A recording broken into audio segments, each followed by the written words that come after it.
انا وطني اكتر منك. انت اللي خاين. انا اللي خاين يا بتاع الانجليز.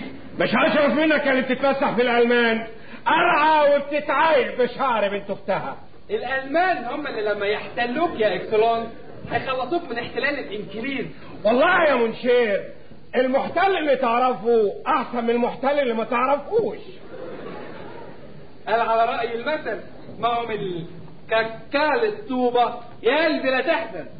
ولا يا حضرتك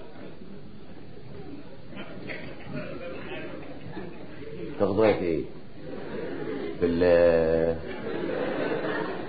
ما بيدلعوها دلوقتي بيقولوا عليها كاكا. اصل الناس اتجننت مش قادرين يستوعبوا ان الالمان لو دخلوا البلد دي هتتلغى والمفروض نبقى مع الاقوى. وحضرتك مع مين؟ انا بشجع المختلط. مختلط؟ رغم انه بيتغلط كتير اليومين دول. اقصد تفضل المحتل الانجليزي ولا المحتل الالماني؟ كلامي يا حضرتك انا لا افضل ده ولا ده. المحتل اسمه محتل. ان كان علي انا افضل المحتل المصري الحقيقه بكل احزابه.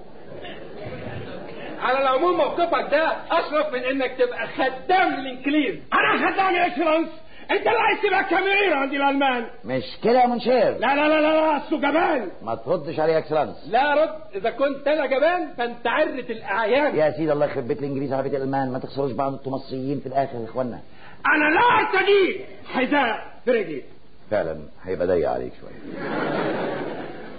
انت محتاج اللي يربيك. اديله فرصه يمكن يجيب لك ناس كويسه يربوك كويس. انا لو ما كنتش مرتبط بميعاد كنت مسحت بيك التلت وار. في ازمه في الخيش اليومين دول يعني نظافه عامه كده. طب خد.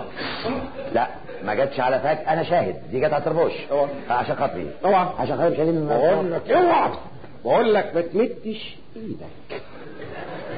ما تمدش انت ايدك.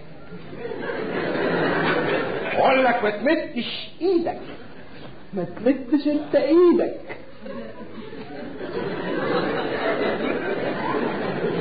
طيب انا كراجل بيحوش منظري ايه في الشارع دلوقتي يعني الناس تقول عليا ايه يعني؟ لو حد معدي يقول مجنون واقف احجز باتنين بينظفوا جاكيتات بعض يعني ولا ايه؟